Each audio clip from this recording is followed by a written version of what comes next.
الحمد لله نحمده ونستعينه ونستغفره ونؤمن به ونتوكل عليه ونعوذ بالله من شرور أنفسنا ومن سيئات أعمالنا من يهده الله فلا مضل له ومن يضلله فلا هادي له وأشهد أن لا إله إلا الله وحده لا شريك له وأشهد أن محمدا عبده ورسوله أما بعد فإن خير الحديث كتاب الله وخير الهدي هدي محمد صلى الله عليه وسلم وشر الأمور محدثاتها وكل محدثة بدعة وكل بدعة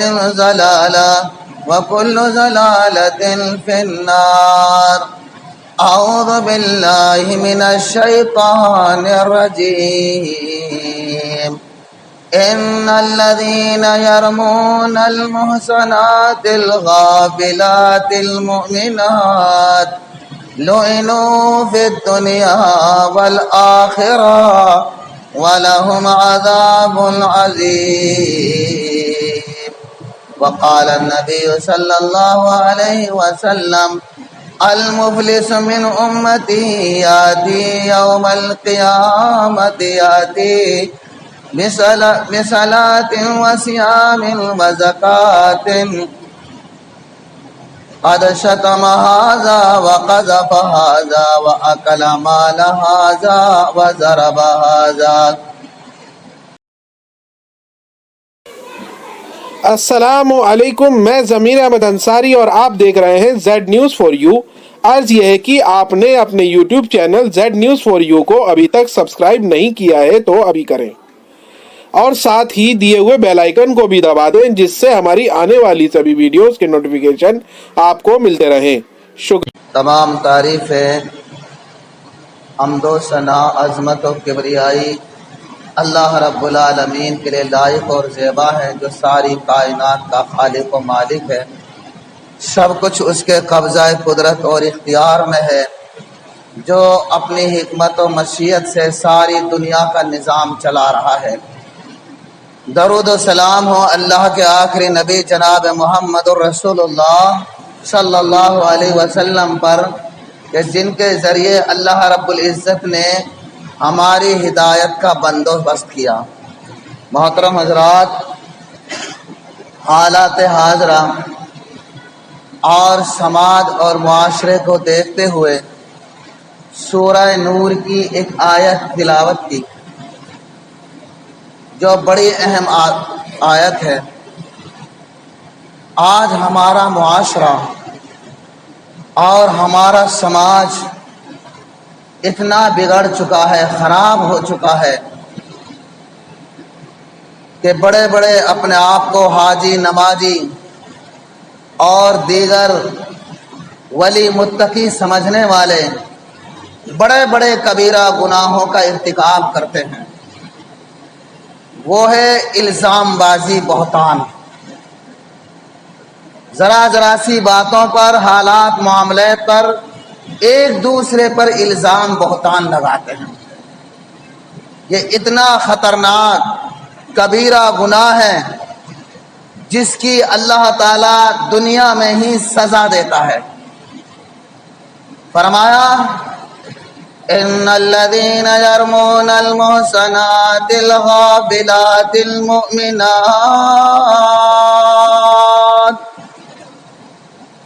بے شک جو لوگ پاک دامن، سیدھے سادے، بھولی بھالی مومنہ عورتوں پر الزام بہتان لگاتے ہیں، لعنوا فی الدنیا والآخرہ، یہ الزام بہتان لگانے والے دنیا میں بھی ملعون و مردود ہے، ذلیل و خوار ہے، آخرت میں بھی یہ مردود ملعون ہوں گے، اللہ رب العالمین کے دردناک عذابوں کا شکار ہوں گے. پہلے الزام بہتان آپ سماج کو دیکھتے ہیں کہ اکثر و بیشتر دو چیزوں پہ لگایا جاتا ہے، زن اور زر. یہ عقلی دانشوری باتیں ہیں. زن مانے عورت اور زر مانے مال. یا تو عزت و آبرو کے تعلق سے لگایا جائے گا اور یا پھر مال دولت کے وجہ سے لگایا جائے گا. اور الزام بہتان لگانے والے 5 مردود ملعون ہوتے ہیں. 5 قسم کے لوگ ہوتے ہیں. یہ حدیثی بات نہیں، یہ عقل مند دانشوروں کے حالات دیکھنے اقوال ہیں.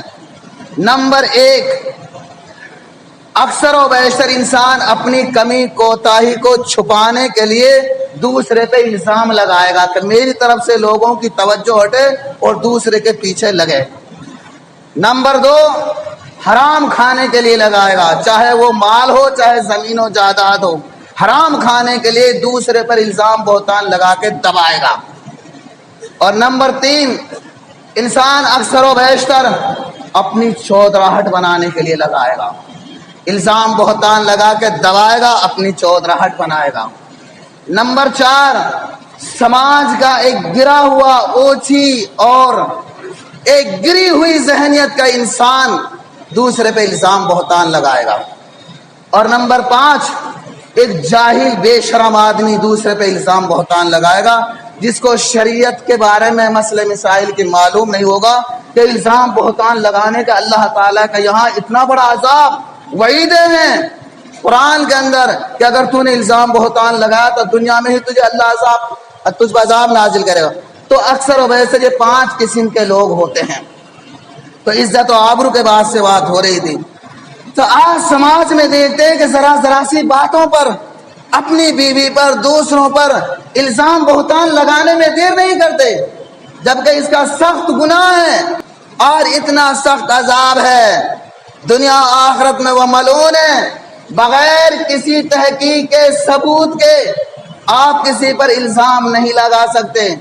اور شریعت کے اندر کتنا بڑا جرم ہے. آپ سوچئے کہ ایک شخص آئے اور اس نے کہا کہ اللہ کے رسول میں نے اپنی بیوی پر کسی غیر مرد کو دیکھا ہے برائی کرتے ہوئے. آپ نے فرمایا کہ 4 گواہ لا. اس نے کہا جب تک میں گواہ لاتا جب تک وہ کام کر کے بھاگ جاتا. نہیں، گواہ دیکھو، عید کے چاند کے لیے لکھت پڑھت کے لیے ہر معاملے میں 2 گواہ ہیں شریعت کے اندر، لیکن یہاں عزت و آبرو کے معاملے میں قرآن نے 4 گواہ مانگے ہیں. اللہ نے والذین یرمون المحصنات ثم لم یأتوا بأربعة شہداء فجلدوا 80 جلدہ. جو لوگ مومن عورتوں پر سیدھی سادی بھولی بھالی عورتوں پر الزام بہتان لگاتے ہیں اور ان کے پاس 4 گواہ نہیں ہیں تو ان کو 80 کوڑے مارو. الزام بہتان لگانے کی سزا دنیا میں ہی 80 کوڑے. اور فرمایا جب تک گواہ نہ لائیں، 4 گواہ پیش نہ کریں، وَلَا تَقْبَلُوا لَهُمْ شَهَادَةً أَبَدًا. ایسے لوگوں کا پھر کبھی بھی زندگی میں یقین و وشواس نہ کرو. ایسے لوگوں کی کسی بھی معاملے میں گواہی نہ لو. وَأُولَئِكَ هُمُ الْفَاسِقُونَ. کیونکہ ایسے لوگ فاسق و فاجر ہیں، گنہگار ہیں. آج دیکھو ذرا سی باتوں پر الزام بہتان ٹھوک دیتے ہیں دوسرے پر عورتوں کے تعلق سے. تو فرمایا کہ جو لوگ الزام بہتان لگاتے ہیں ایسے لوگ دنیا میں بھی ملعون ہیں اور آخرت میں بھی ایسے لوگوں کے لیے ذلت و رسوائی ہے. ایسے لوگوں پر دنیا میں ہی عذاب پڑتا ہے. آپ نے دنیا میں دیکھا ہوگا اگر جب تک 4 گواہ پیش نہیں کر سکتا اس پر اسلامی سزا نافذ نہیں کی جا سکتی. اور پھر اس کی دوسری صورت ہے قرآن کریم کے اندر ان آیات کے اندر مختصر میں آپ کو بتاتا ہوں. مرد نے خود اپنی آنکھوں سے دیکھا ہو اور گواہ اس کے پاس نہ ہو تو پھر وَالْخَامِسَةَ أَنَّ لَعْنَةَ اللَّهِ عَلَيْهِ إِن كَانَ مِنَ الْكَاذِبِينَ. اور ایک آیت چھوڑ کر پھر فرمایا وَالْخَامِسَةَ أَنَّ غَضَبَ اللَّهِ عَلَيْهِ إِن كَانَ مِنَ الصَّادِقِينَ. پھر اس کو لیان کہتے ہیں. 4 دفعہ دونوں طرف کہیں گے کہ اللہ کی قسم اللہ کی قسم اللہ کی قسم ہم نے یہ کام نہیں کیا, ہم اس معاملے میں جھوٹوں میں سے نہیں ہے سچوں میں ہیں. اور پھر 5ویں دفعہ کہیں گے کہ اگر یہ کام کیا ہو تو ہم پر اللہ کی لعنت ہو, اللہ کا غضب نازل ہو. تو مطلب یہ ہے کہ عزت و آبرو کا مسئلہ اتنا اہم ہے کہ جس کے لیے 4 گواہ شریعت نے مانگنے ہیں, اور جب تک یا پھر عورت اپنی زبان سے گناہ کا اقرار نہ کر لے آپ اس کو گنہگار مجرم نہیں قرار دے سکتے. آج ذرا سی کسی سے کوئی گفتگو ہو جائے, بات ہو جائے, کسی کے پاس کوئی بیٹھ جائے, کوئی گفتگو ہو جائے, اسی پہ الزام بہتان ٹھوک دیتے ہیں. ایسے الزام بہتان لگانے والوں کو دنیا میں ہی ہم نے اللہ کا عذاب نازل ہوتے دیکھا ہے. اور بیوقوف یہ نہیں سوچتے کہ اپنی عزت و آبرو کا مسئلہ ہے, اپنے رشتہ داروں کی عزت و آبرو کا مسئلہ ہے, اپنے خاندان کی عزت و آبرو کا مسئلہ ہے. تو عزت دنیا کے اندر سب سے اہم چیز ہے. ساری عزت و آبرو کا دار و مدار ہے ایمان اسلام کے اعتبار سے. اور جو ان پر اللہ کا عذاب ہے, حضرت دانیہ علیہ السلام کا دور ہے. بنی اسرائیل کا قصہ ہے کہ ایک بادشاہ کے پاس ایک پاک دامن اور شریف الناس عقل مند سمجھدار آیا کرتی تھی. بادشاہ کو واضح و نصیحت کیا کرتی, سمجھداری کی باتیں بتایا کرتی تھی. دور جو بادشاہ کے 2 جج تھے, قاضی تھے, وہ بڑی حسین و جمیل تھی. انہوں نے اس کی نیت اس پر خراب ہو گئی, اس کو اپنے دام میں پھنسانا چاہا, برائی کی دعوت دی.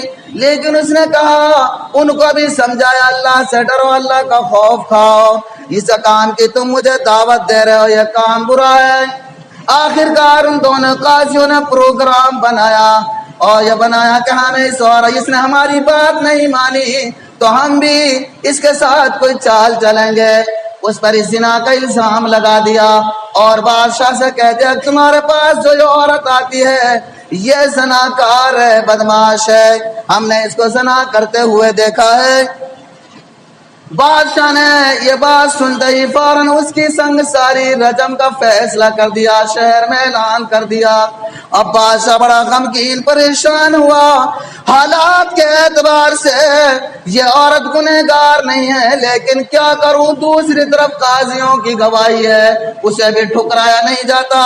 اپنے وزیر کو بھیجا, جاؤ شہر کے اندر جاؤ, لوگوں کے حالات معلوم کرو کہ اس عورت کے بارے میں.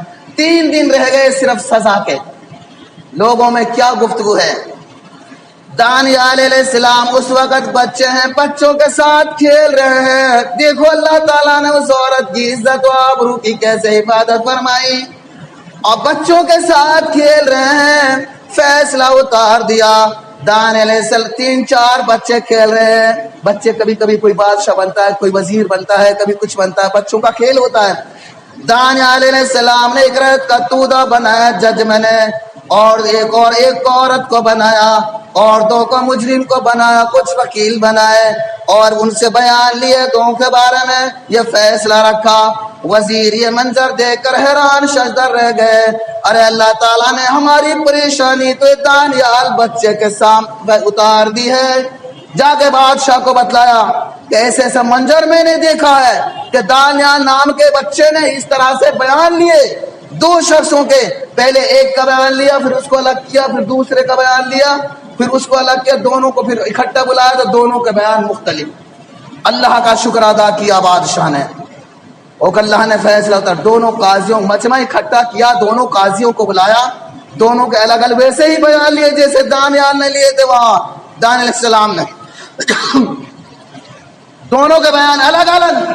اسی وقت اعلان کر دیا انہوں نے زنا کا الزام لگایا, تہمت لگائی ہے, ان کو ہی سنسار کیا جائے گا. دونوں کی گردن اڑا دی گئی. تو یہ ہوتی ہے صبر سے کام لو, ہمت سے کام. اگر کسی الزام بہتان لگایا جائے تو الزام بہتان لگانے والوں کو اللہ تعالیٰ دنیا میں ہی پکڑتا ہے, دنیا میں ہی عذاب نازل کرتا ہے.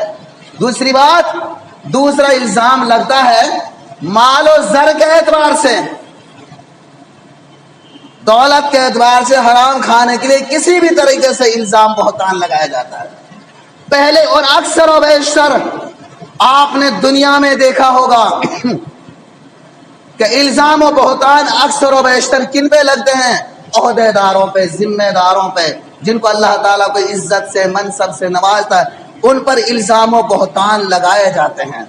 تو عہدیداروں کو بھی اتنا عقل مند اور سمجھدار ہونا چاہیے کہ پہلے ہی اپنے اوپر الزام بہتان لگانے کا کسی کو موقع نہ دیں، ہوشیار رہیں۔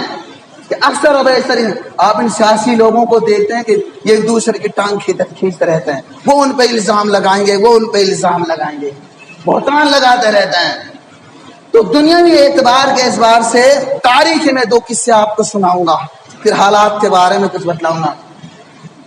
عبداللہ نامی غالباً ایک مسجد کی خدمت کیا کرتے تھے، اذان دیا کرتے تھے، صفائی ستھرائی کیا کرتے اور خدمات انجام دیا کرتے تھے۔ مسجد کی اگائی ہوئی، سب لوگوں نے ایک کپڑے میں باندھ کر اس اگائی کو، اس رقم کو اس کے حوالے کر دیا کہ آپ اس کو اپنے پاس جمع کر لیجئے۔ کچھ دنوں کے بعد کہیں مجلس کے اندر ایسے ہی تذکرہ ہونے لگا، فلاں عبداللہ نام کے مسجد کی جو خدمت کرتے ہیں وہ مطلب کے لیے کرتے ہیں، فائدے کے لیے کرتے ہیں، وہ مسجد کا پیسہ برتتے ہیں، اس سے فائدہ اٹھاتے ہیں۔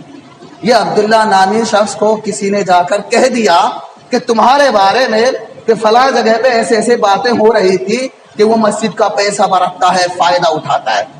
وہ آئے، نماز پڑھی، سارے مقتدیوں کو روکا، ان کو جو امانت دی تھی وہ امانت سامنے نکال کے رکھ دی، وہی کپڑا پیسے کھولے تو وہی پیسے، وہی رقم، روپے بھی نہیں نوٹ بھی نہیں بدلے تھے، سنبھالا تو اتنی قیمت۔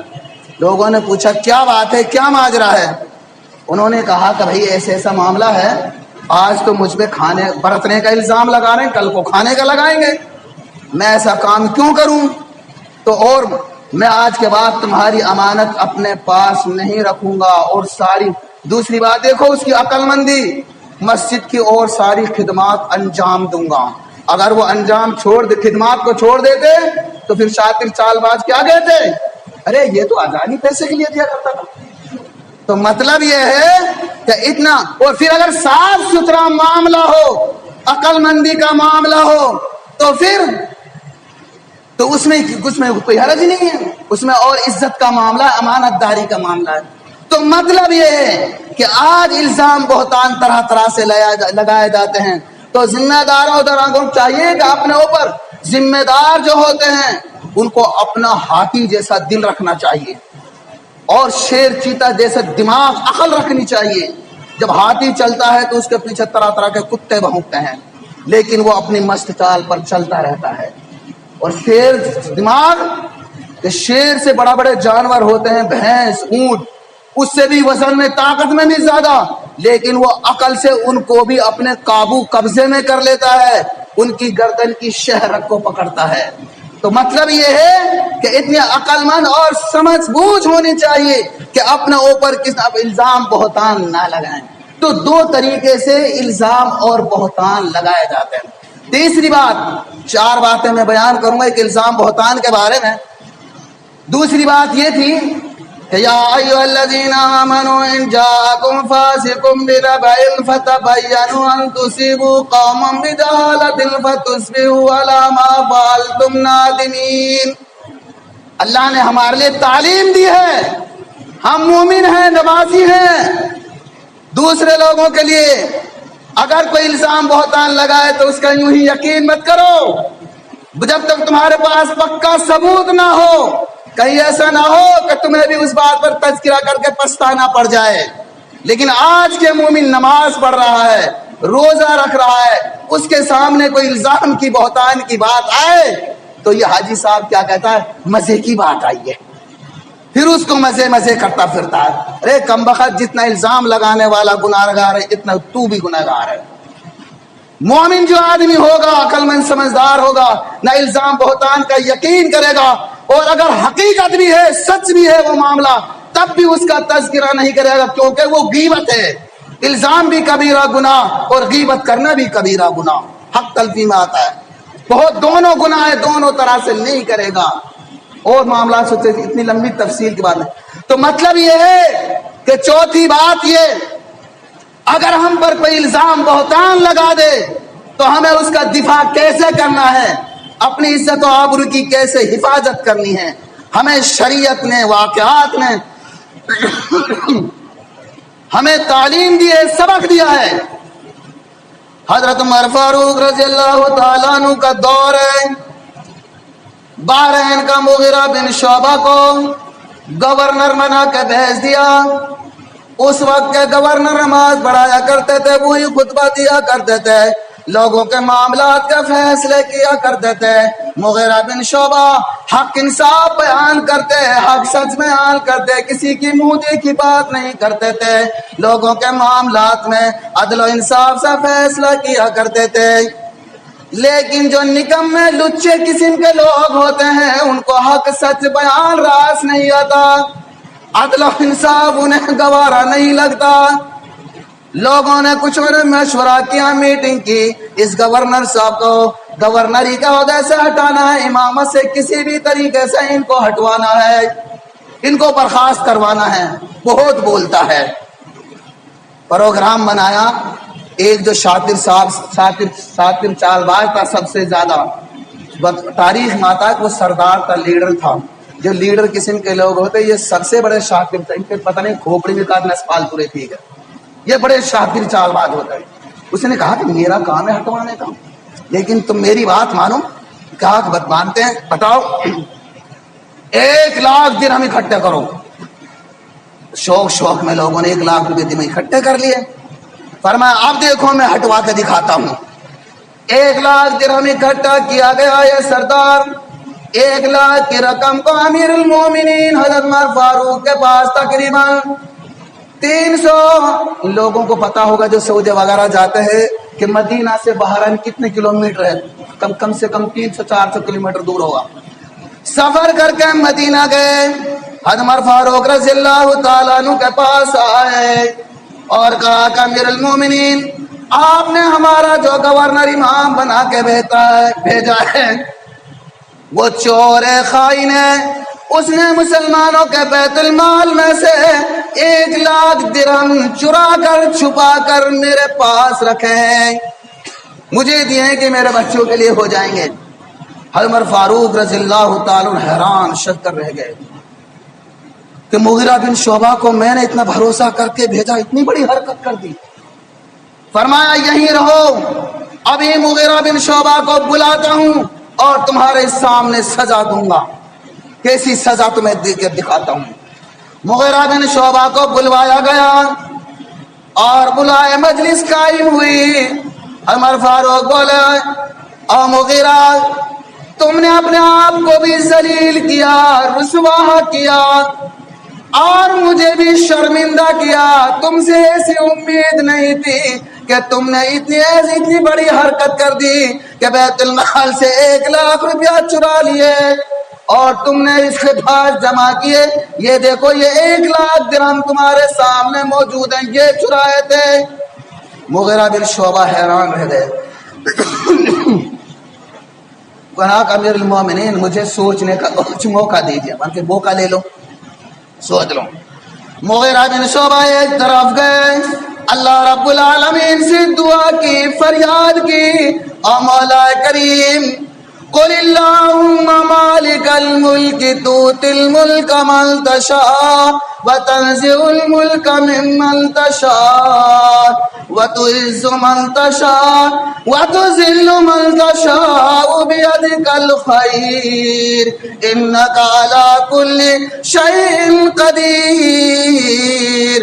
الہ العالمین تو بادشاہوں کا بادشاہ ہے، جسے چاہتا ہے بادشاہ عطا کرتا ہے، جس سے چاہتا ہے تو بادشاہ چھین لیتا ہے، عزت ذلت تیرے ہاتھ میں ہے۔ او مولا کریم آج میں تو نے مجھے عزت دی تھی، آج لوگ چھیننا چاہ رہے ہیں، مجھے ذلیل و رسوا کرنا چاہ رہے ہیں، میری عزت و آبرو کی لاج رکھ لے، حفاظت فرما لے۔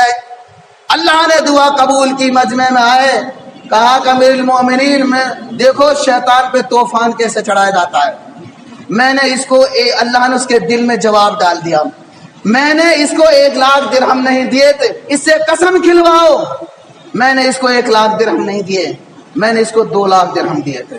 اب وہ پھنس گیا، 1,00,000 درہم کی قسم کھائے تب بھی جھوٹا، 2,00,000 کا اقرار کرے تو 1,00,000 اور دینے پڑے۔ عمر فاروق بولے 1,00,000 اور نکال بھائی، 1,00,000 اور دے۔ اب وہ گڑ گڑا سچ سچ بتا ورنہ تیری گردن کو تلوار سے اڑا دوں گا۔